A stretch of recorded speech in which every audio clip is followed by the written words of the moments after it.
Good morning, friends. Today we have to discuss about anti-defection law. ఎందుకు discuss చేసుకుంటున్నామంటే రీసెంట్గా supreme court Telangana స్పీకర్కి question చేసింది. 10 మంది BRS ఎమ్మెల్యేలు కాంగ్రెస్ పార్టీలో షిఫ్ట్ అయినాక వాళ్ళ యొక్క డిస్క్వాలిఫికేషన్ నిర్ణయం ఇంతవరకు మీరు ఎందుకు తీసుకోలేదని క్వశ్చన్ చేస్తూ 3 monthsలో మీరు ఏదో ఒక డెసిజన్ తీసుకోండి అని చెప్పి కొంత సమయం కూడా ఇవ్వడం జరిగింది. ఈ సందర్భంగా యాంటీ డిఫెక్షన్ లా అనేది న్యూస్లో ఉంది.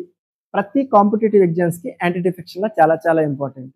సో ఈ సందర్భంగా మనం అసలు ఈ వీడియోలో యాంటీ డిఫెక్షన్ లా అంటే ఏంటి, దానిలో ఉన్న మెయిన్ ప్రొవిజన్స్ ఏంటి, దానికి చేసిన అమెండ్మెంట్ ఏంటి, ఇవన్నీ కూడా డీటెయిల్డ్గా డిస్కస్ చేద్దాం. లాస్ట్లో కొన్ని MCQs కూడా కాంపిటేటివ్ ఎగ్జామినేషన్ పాయింట్ ఆఫ్ వ్యూలో డిస్కస్ చేద్దాం. ఓకే, అసలు డిఫెక్షన్ అంటే ఏంటి?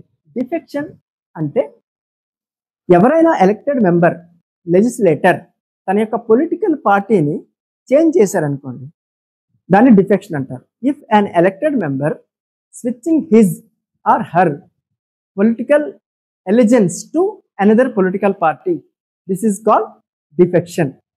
అర్థమైందా? This is called defection. అసలు ఈ యాంటీ డిఫెక్షన్ లా అనేది తీసుకురావడానికి మెయిన్ రీజన్ ఏంటంటే, మనకి 1967లో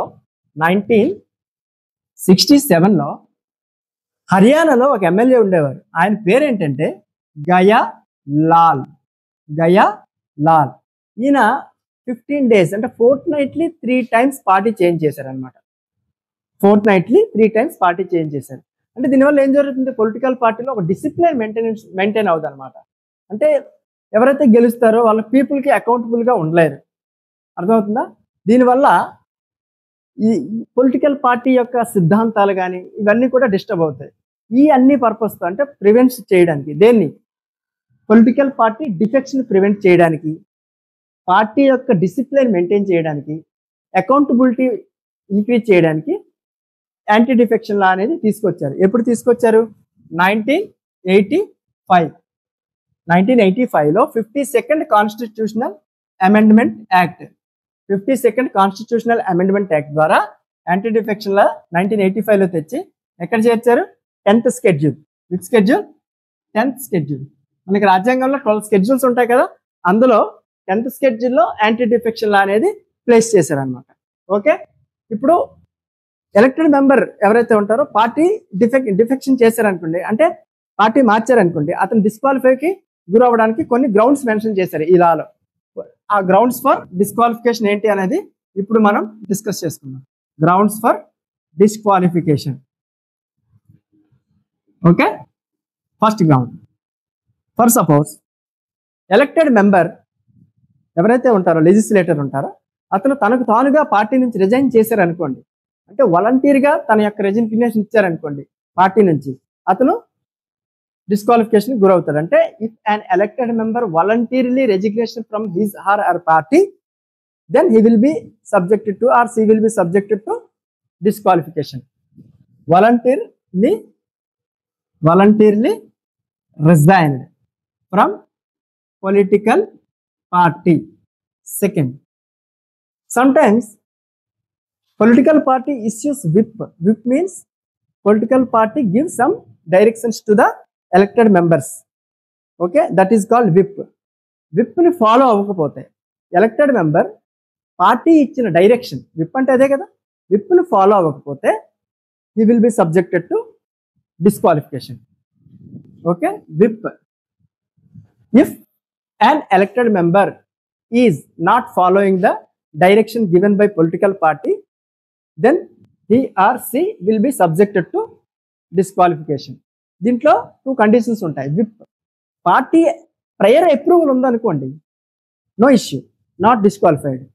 అదర్వైజ్ విప్కి అగెనెస్ట్గా ఓటేస్తూ 15 daysలో క్లియర్ ఎక్స్ప్లెనేషన్ ఇస్తే తను డిస్క్వాలిఫై అవ్వకుండా ఉంటారు. తను మీన్స్ ఎలక్టెడ్ మెంబర్.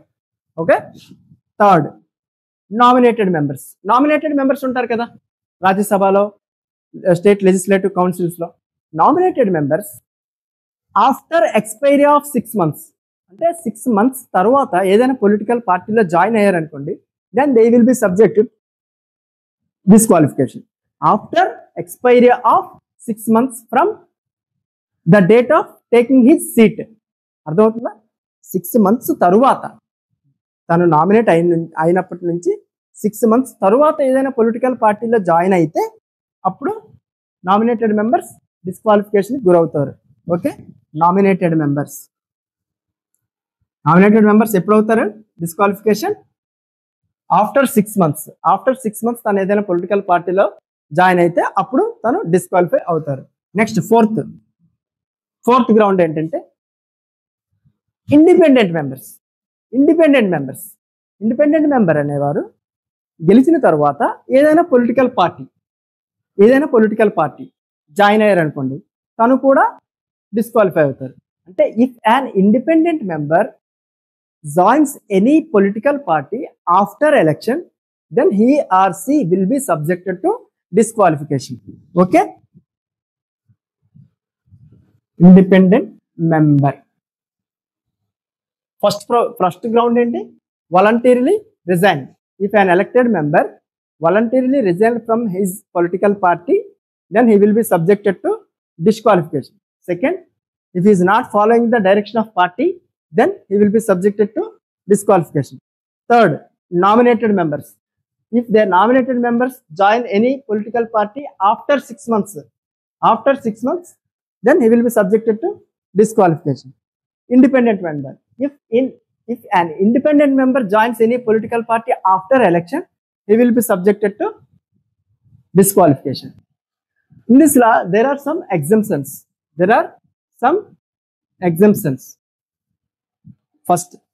ఫస్ట్ ఏమంటారు అంటే మెర్జర్ ప్రొవిజన్ అంటారు. ఏమంటారు? Merger provision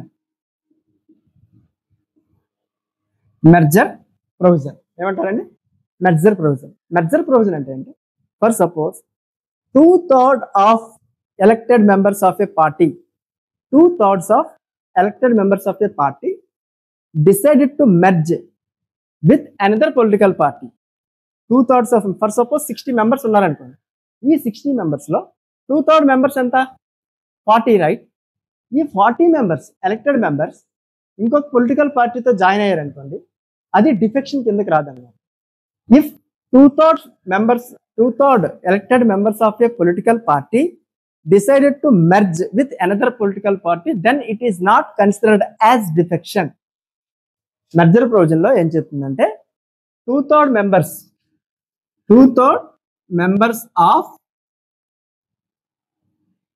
elected members of political party decided to join any other political party, then it is not considered as defection. Okay, earlier it was 1/3 members. Earlier it was 1/3 elected members, but 91st Constitutional Amendment Act ద్వారా ఈ provision ని మనం మార్చాం. 1/3 నుంచి 2/3 elected members తీసుకొచ్చాం అనమాట. ఏ constitutional amendment act? 91st Constitutional Amendment Act. Second exception లో second ఏంటంటే, for suppose presiding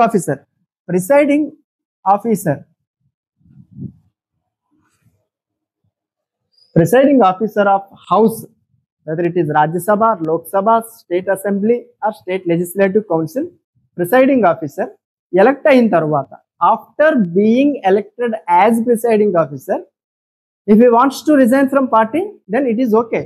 It is not considered as defection. అంటే ప్రిసైడింగ్ ఆఫీసర్ గా ఎలక్ట్ అయిన తర్వాత అతను వాలంటీర్గా రిజైన్ చేశారు అనుకోండి, డిఫెక్షన్ కాదు. యాక్చువల్గా వాలంటీర్గా రిజైన్ చేస్తే ఏమవుతుంది?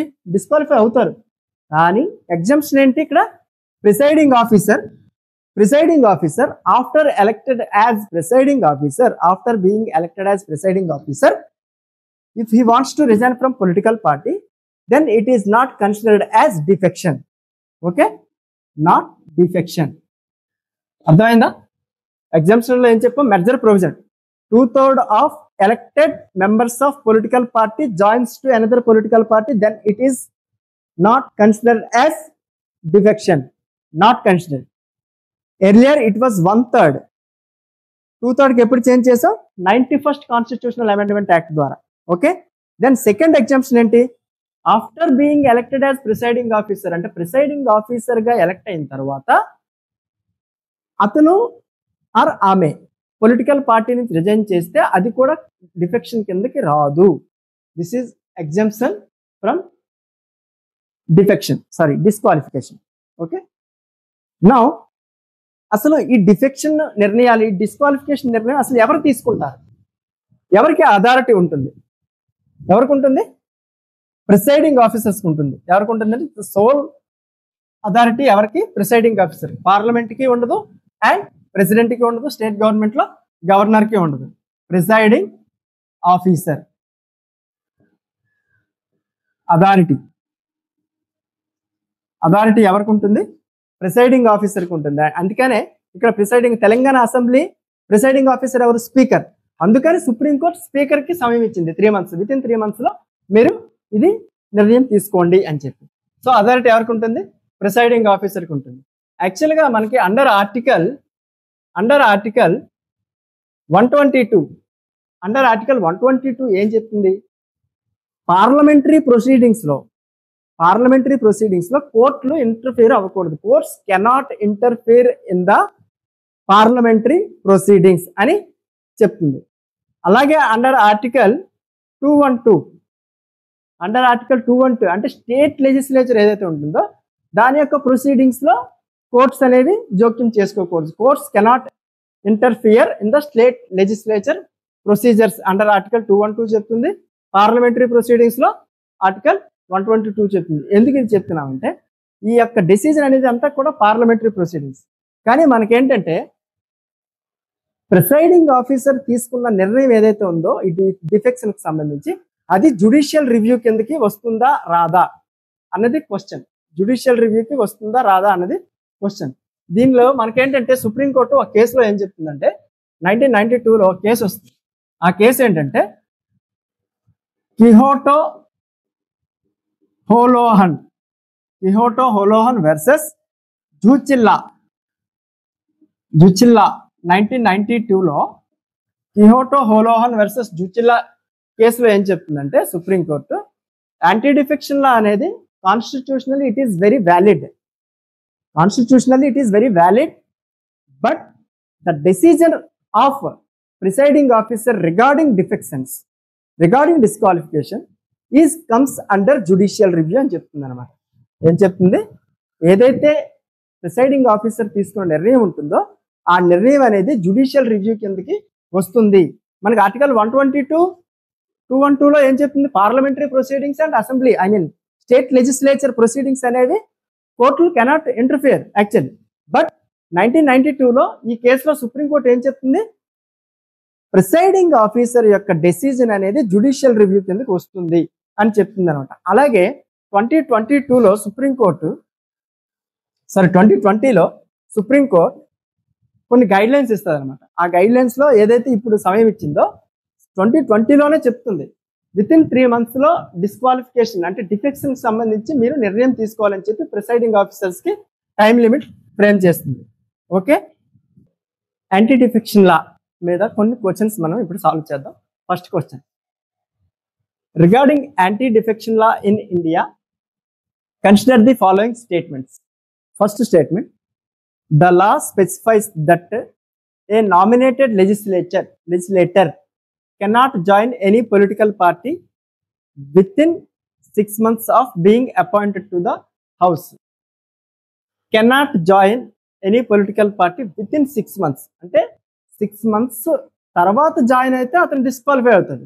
విత్ ఇన్ 6 months జాయిన్ అవ్వకూడదని లాలో ఏం లేదు, జాయిన్ అవ్వచ్చు. So this statement can be wrong. Second statement, the law does not provide any time frame within which the presiding officer has to decide a defection cases. అందుకనే కదా Telangana speaker ఇప్పటి వరకు నిర్ణయం తీసుకోలేదంటే లాలో ఎటువంటి time లేదనమాట. అందుకని సుప్రీంకోర్టు విత్ ఇన్ 3 months మీరు decide అవ్వండి అని చెప్పి ఇప్పుడు టైం ఫ్రేమ్ చేసింది. బట్ లాలో టైం ఉందా? లేదు. This law does not provide any time frame. So this statement is right. So which of the following statement are correct అన్నాడు. కరెక్ట్ స్టేట్మెంట్ ఏమవుతుంది? బి, అంటే ఆప్షన్ బి టూ ఓన్లీ అంటే second statement ఒకటే right. Next second question, consider the following statements regarding anti defection law. First statement, this law enacted during Indira Gandhi government in 1984. లా మనం ఎప్పుడు తీసుకొచ్చాం anti defection law? 52nd Amendment Act 1985. 1985. Who was the Prime Minister then? Rajiv Gandhi. Okay. So this statement is wrong statement. Second statement, it is placed under 10th schedule of Indian Constitution. Already మనం చెప్పుకున్నాం 10th schedule లో anti defection లా place చేశారు. Third statement, this law further strengthened by 93rd Constitutional Amendment Act 2003. This is wrong. మనం exceptions లో merger provision గురించి మాట్లాడాం. అంటే political party members 2/3 political party members వేరే పొలిటికల్ పార్టీతో మెర్జ్ అవ్వడానికి అంగీకరిస్తే అది డిఫెక్షన్ కిందకి రాదు అని చెప్పుకున్నాం కదా. 91st Amendment Act ద్వారా ఆ ప్రొవిజన్ తీసుకొచ్చాం. ఏది? 2/3 members of that political party. Before that మనకి ఎంత ఉండేదంటే 1/3 members. 1/3 members political party members ఎవరైతే 1/3 మెంబర్స్ ఉంటారో వాళ్ళు వేరే పార్టీలో జాయిన్ అయితే డిఫెక్షన్ కిందకి రారు. ఎప్పుడు? 91st constitutional amendment act తీసుకురాకముందు. ఈ అమెండ్మెంట్ యాక్ట్ ద్వారా ఏం తీసుకొచ్చాం? 2/3 మెంబర్స్. ఆల్రెడీ మనం ఎక్సెప్షన్స్ లో డిస్కస్ చేసాం కదా. అది ఏ యాక్ట్ ద్వారా తీసుకొచ్చాం? 91st constitutional amendment act. So this is wrong statement. Fourth statement, this law mandates the chairman or the speaker of the respective legislative house to decide on disqualification. Already మనం ఇందాక చెప్పాం, authority ఎవరికి authority ఉంటుంది disqualification గురించి, defections గురించి ఎవరికి authority ఉంటుంది? Presiding officers కి అథారిటీ ఉంటుంది. పార్లమెంట్ కి ఉండదు, ప్రెసిడెంట్ కి ఉండదు, స్టేట్ గవర్నమెంట్ లో గవర్నర్ కి ఉండదు. ఎవరికి ఉంటుంది? Presiding officer. అది ఎవరు? Chairman or the speaker. So this statement is right. మనకి ఏమడిగారు? Which of the following statements are correct అన్నారు. ఏ statements correct? 4th and 2. This is wrong. Not Indira Gandhi government, Rajiv Gandhi government. This is wrong. This is 91st constitutional amendment act. So option C is the right answer. 2 and 4. Okay. Next third question, consider the following statements regarding anti defection law. Again first statement, deputy chairman of Rajya Sabha is not disqualified under ADL, that is anti-defection law, when he or she voluntarily gives up the membership of his or her party. Grounds for disqualification లో మనం ఏం discuss చేసాం? వాలంటీర్గా ఎవరైనా resign చేస్తే అతను disqualify అవుతారు. కానీ మన ఎక్సెప్షన్ కండిషన్లో ప్రిసైడింగ్ ఆఫీసర్స్, మనం దానిలో డిప్యూటీ చైర్మన్ ఆఫ్ రాజ్యసభ కూడా ప్రిసైడింగ్ ఆఫీసరే కదా, ఆయన వాలంటీర్గా రిజైన్ చేస్తే నాట్ డిస్క్వాలిఫైడ్. మనం అదే కదా డిస్కస్ చేస్తాం. The statement is right. Second, A defection by at least 1/3 of elected members of a political party is considered as merger. మనం 91st Amendment Act ద్వారా ఏం తీసుకొచ్చాం? 2/3 of the members. 2/3 of the members అనేవారు political party change అయితే అది defection కిందకి రాదు. 1/3 member అనేది ఎప్పుడు? Before that. So the statement is wrong. ఎంత ఉండాలి? 2/3 మెంబర్స్ రిజైన్ చేస్తేనే, 2/3 మెంబర్స్ రిజైన్ కాదు, 2/3 మెంబర్స్ పొలిటికల్ పార్టీ చేంజ్ అయితే డిఫెక్షన్ కిందకి రాదు. So the statement is wrong. Next third, abstaining from voting by a member. అంటే మనకు విప్ జారీ చేసిన తర్వాత దానికి తగ్గట్టు మనం ఓట్ వేయకపోతే ఏమవుతుంది? Against the directs of his party can be considered as defection. విప్కి తగ్గట్టు మనం ఓట్ వేయకపోతే ఏమవుతుంది? డిఫెక్షన్ అవుతుంది. సో దాంతో ఏమవుతుంది? డిస్క్వాలిఫికేషన్ అవ్వడానికి స్కోప్ ఉంది. సో థర్డ్ స్టేట్మెంట్ ఏం చెప్తుంది? Abstaining from voting by a member of house against the directives of his party can be considered as defection. Yes, it is the right statement. Question ఏం అడిగారు? How many, which of the following statements అనలేదు. How many, 3 statements లో ఎన్ని statements right? First one, third one, అంటే 2 statements, అంటే only 2. Option B is the right answer. Okay, అర్థమైంది కదండి anti defection law. Thank you.